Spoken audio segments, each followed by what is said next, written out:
So I got a 3-point quick hitch for the tractor.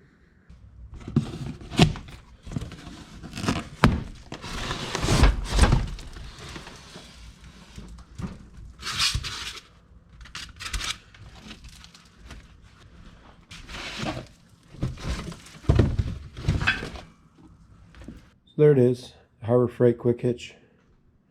I'll give you guys some measurements. I'm sure a lot of guys are curious. So outside to outside, we're looking at 29 3/4. Inside to inside, 27 3/8.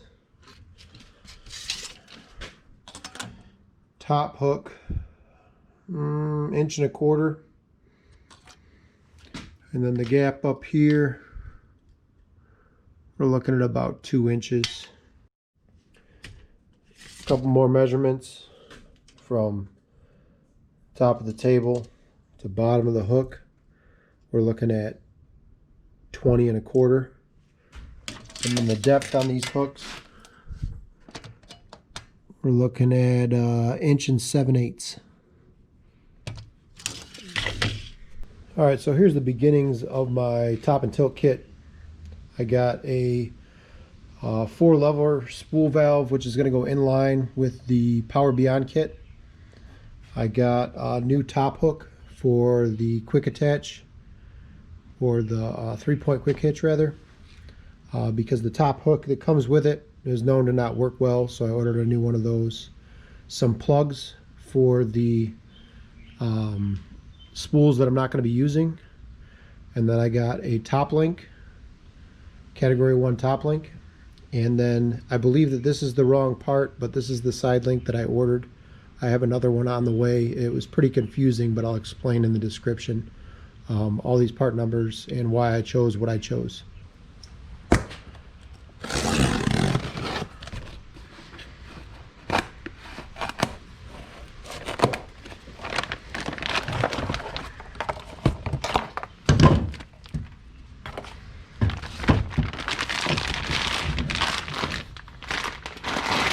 There's the new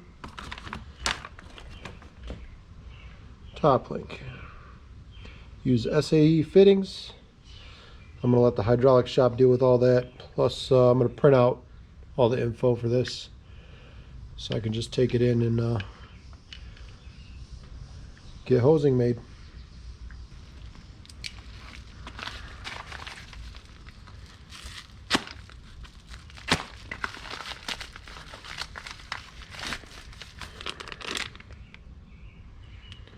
So these are going to go in the A and B ports on the valves I'm not using. So initially I was only going to do a top because I didn't know when I'd get a cylinder that would work with the tilt, because it's very difficult to find part numbers and measurements and all that. So I bought 6 of them, so for sure I could use the top, and then I can pop the other 2 out and hook the other 2 up to the tilt once I get the right tilt cylinders, which should be here probably next week.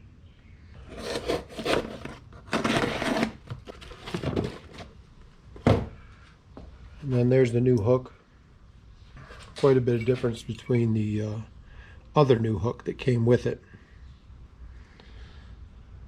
So it's known to work a lot better. It sticks out further. The tip is a little bit sharper. It's not as rounded, so it's more likely to catch your implements.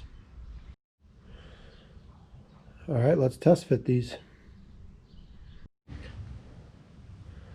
So I got the quick hitch on. I got both hydraulic links attached, and I just have it, since I have no hydraulic pressure obviously, I just have it held up with a ratchet strap to the ROPS.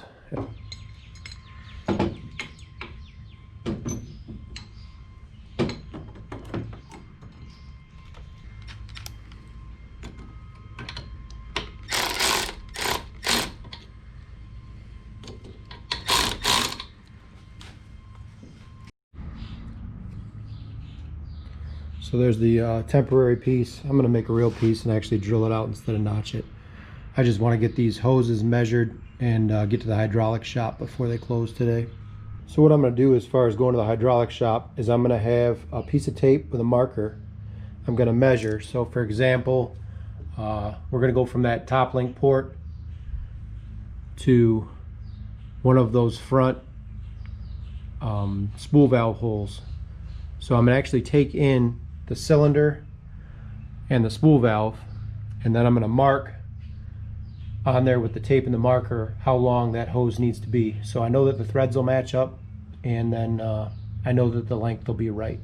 The only other thing you're going to have to do is decide if you want 90s. I'm probably going to do some 90s on some of them. I haven't figured out which ones yet. I'm going to talk to the guys at the hydraulic shop and figure it out. But those front 4 are going to be permanently attached to these 2 cylinders, and those back 4 are going to be set up to run on implements. So those front 4, I don't think I'm going to set up with a quick disconnect. I think they're just going to be threaded in there. And then these back 4, I'm going to do a quick disconnect so that I have the option to run other implements if I do a snowblower or some sort of attachment on the rear that requires auxiliary hydraulics. I won't have to disconnect my top and tilt. That'll be permanently connected, and then I'll have a quick disconnect on these rear 4. Alright, so here's top and tilt kit round 2. That initial spool valve that I bought was actually BSPP, I believe it's called, threaded, which is a British thread, so it makes it kind of hard to find adapters for. This is all SAE, and so I ended up setting that one back and getting this one. I ended up getting 7 hoses made plus the adapters. There's a list if you want to pause it or zoom in. The 7 hoses plus the adapters ran just shy of $400, and here they are. I got a male and a female, some elbows, some 5/8 to 1/2 inch converters. I just basically took in the cylinders and made measurements, made this little chart, and then built the system off of that. The Power Beyond, as far as that goes,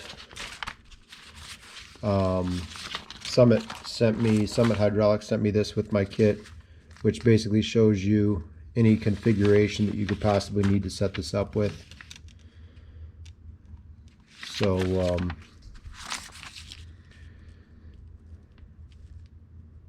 that's pretty much how it goes. So valve configuration, that's the one I'm going to use. So the layout I ended up using was your Power Beyond. Basically your pressure side is female coming out of the tractor. That's going to go to the pressure intake side on the spool valve. Your Power Beyond adapter is going to go, it actually goes back to tank, but if this line ever becomes pressurized, it will work with a valve. If you don't use that Power Beyond, then it won't work as well with a valve. And then the other port on there, the tank port on the spool valve, is going to go directly back to the tank. And then obviously your my valve 1 and my valve 2 are going to have 2 lines going to the top and 2 lines going to the tilt. So there's the measurements I came up with. I wrote in there when I needed a 90, where the male and females were, to make sure that those were all covered, and made sure to take into account for the thread size change for the sleeve, which is actually right here. It's the Power Beyond sleeve. I called Summit, and the guy was kind of giving me a crash course on how that works. I didn't quite pick up what he was saying, but the way I understand that it works is if one of these valves is in operation, if you do not have that Power Beyond sleeve, then this line is no longer pressurized. If you do have that sleeve and one of these valves is in operation, then this line stays pressurized. That was the best way that I could think of it to myself as far as how it worked. So I'm going to go ahead and get all this as put together as I can, I guess.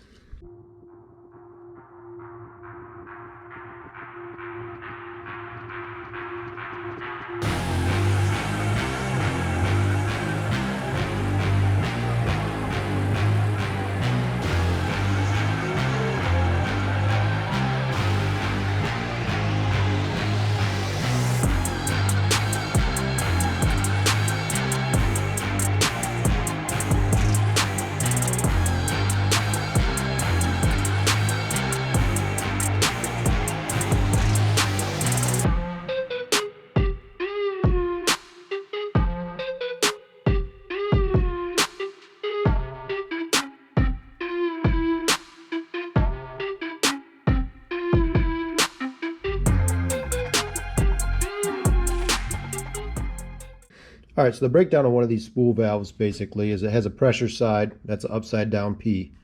So your pressure has to come in here. So since I'm hooking it up to the power beyond, this is a open center set. So in other words, there's constantly fluid flowing through it. So your pressure side hooks up to your power beyond. It's going to come out, as long as you hook it up with the sleeve, your power beyond pressure will continue out of this N port here with that sleeve in place. Then you have a T, which is labeled right here, which goes to tank. So power beyond pressure comes in here. When the valves are actuated, I believe that you keep pressure here if you have this sleeve. You can, I think, use it without the sleeve, but then you won't have pressure when one of these valves are actuated. So pressure in, pressure out, that one goes to tank. The plugs are sold separately. Once again, I'll leave a link in the description. And now I'm going to get the cylinders set up with their adapters. All right, as far as the top cylinder goes, what I did was I bought a 90-degree elbow, which is going to go right there. And it was actually cheaper for me to do half-inch hose because it was less fittings due to what they had in stock. But one fitting will go there. This is going to mount on the tractor. This side's going to mount on the quick hitch, and the other one's going to be, that's a 90, and then this one's going to be a 45 going back. That way when this implement is all the way up like this, there's no chance of that hose getting kinked.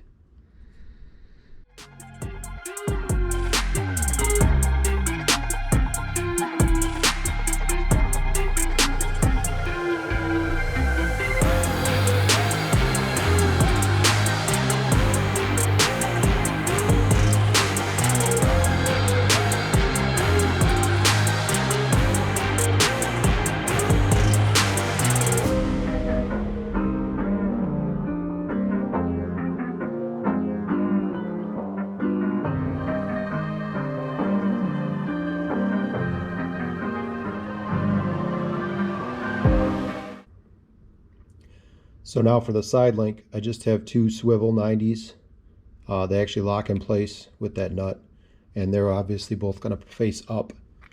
And they're going to be the two longest hoses because obviously they're the furthest to travel.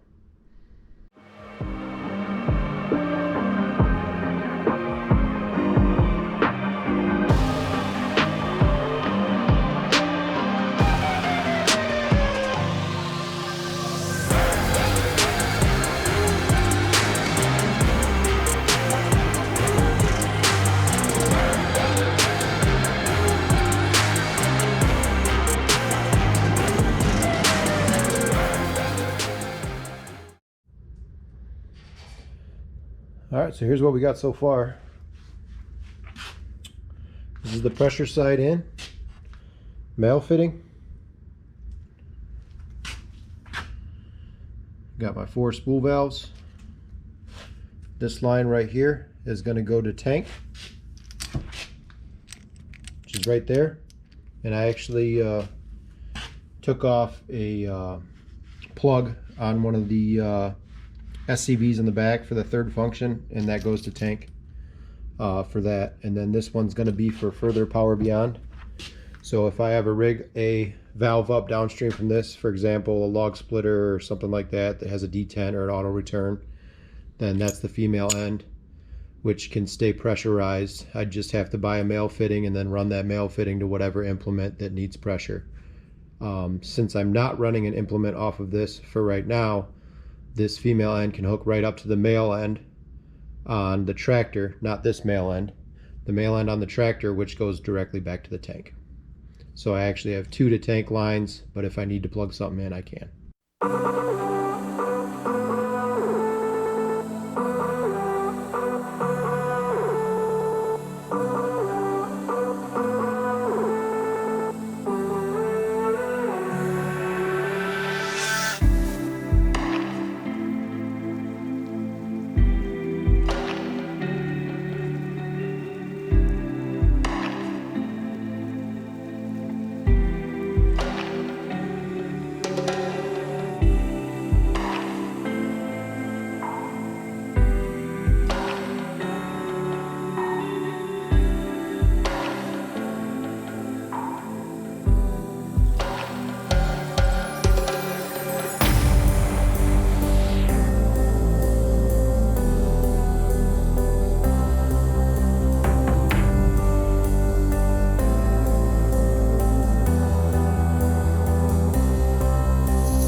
All right, so I have a rough idea on how this is going to mount. I'm actually going to mount the levers vertical on the rollover protection bar there, because if I mount them facing forward like the original plan, then my elbow hits the levers when I'm operating the front end loader. So that's going to be mounted vertically. The bottom of it's going to be about here, and there's two mounting holes, one right there and one kitty corner down there. So I'm going to make a bracket real quick to go across that to mount the levers. So there's the bracket I have made up. That's just an old flag from going to the dunes. It was a bracket to mount it on the truck. Drilled a hole. Already had a hole in that end. Put a couple of, I believe these are 4.5 or 5 inch 7/16 bolts. Actually, it might be 5/16 bolts. But that's where it's going to mount. That's where it stays. It's plenty out of the way for using the loader controls here, but easily accessible from the driver's seat. So this is where the power beyond is going to continue. That's going to go into a female piece right here and plug into this, which is the male of this one. The other one's going to be going, that's on the front, goes to the tank, and that's this one right here, and that tees into right there. There's a 4-way tank drain valve right there, and then this one had a cap on it. I just popped that off, so that's going to screw onto there. And then for the pressure, that's the male end. I'm going to wrap that around the triangle there, and that's going to plug into the female end here. So pressure is going to come out, go through this line in the back, and then go out the end port with the power beyond. And if it's not being used, it's going to go out the tank port. So that's how it's all rigged up. And then obviously 2 of these, each circuit's going to go to a cylinder. So front one's going to be top, second one's going to be tilt, and then these 2 aren't going to be used for now until I have a real rear implement that requires them.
Alright, so I have the tank line hooked up, male and female on both sides hooked up.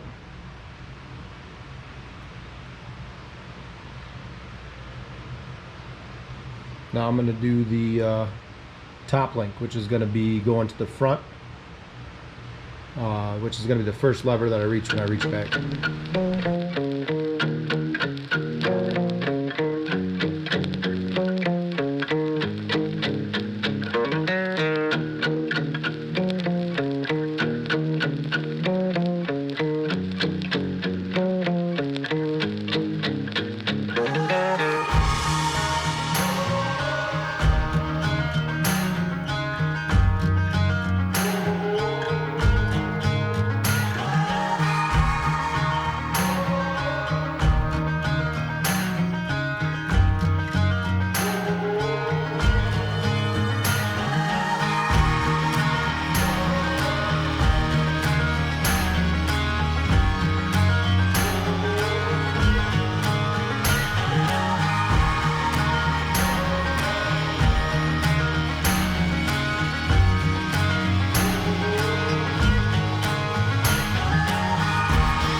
Alright, so before I hook up that side link, I'm going to give it a test run with just the top link to make sure everything's working properly and that I didn't get those two backwards. When I pull on the lever, I want the cylinder to shorten, and when I push on the lever, I want it to lengthen. So here we go, let's see if it works.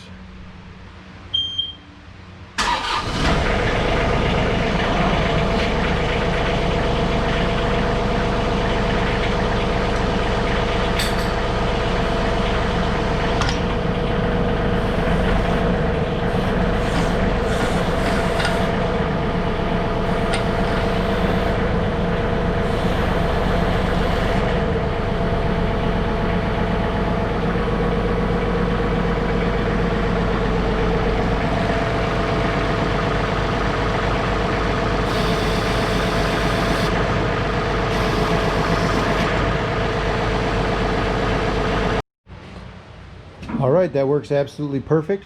So I'm just going to follow which side on which to lengthen and shorten.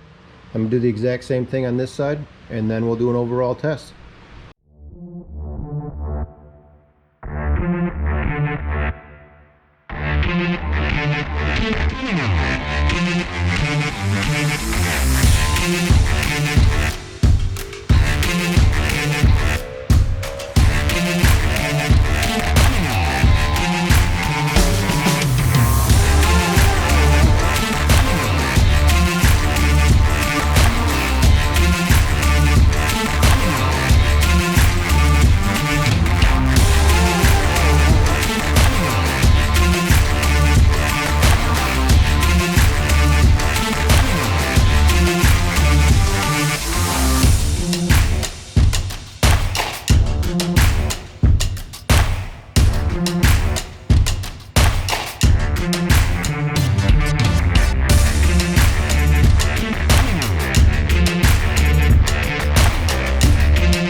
Alright, so here's the final setup.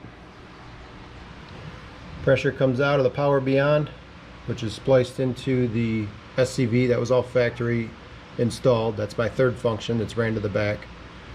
Power Beyond comes out of there, goes into the pressure side of the spool valve, and then the two that come out of the spool valve are the one that goes to tank, which is labeled T.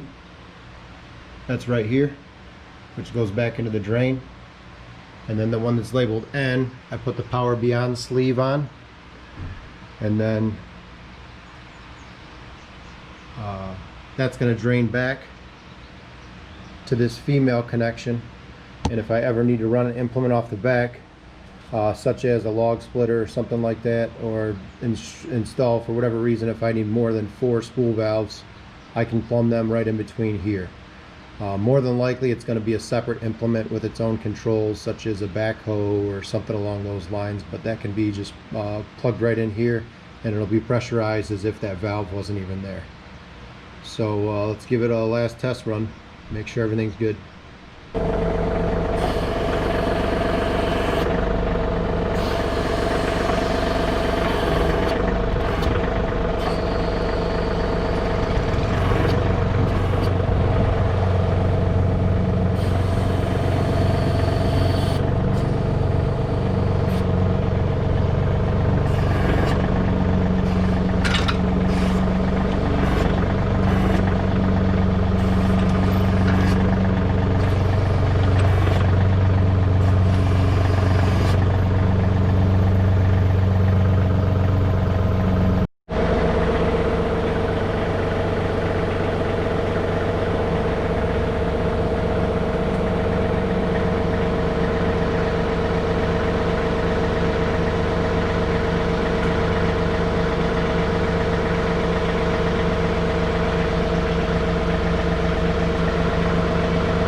So one of the things you want to do when you put a side link on a hydraulic side link is move your adjustable side link to the left side of the tractor.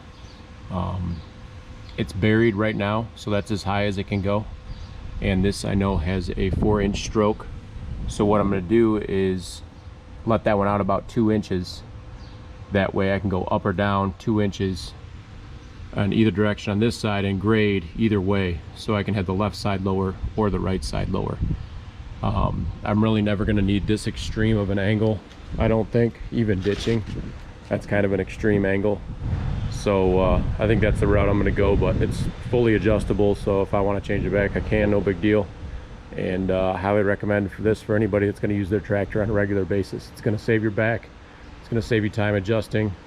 I'll put the total price of everything, but I think it was around maybe $800 or $900 altogether for everything. So hope this vid helps.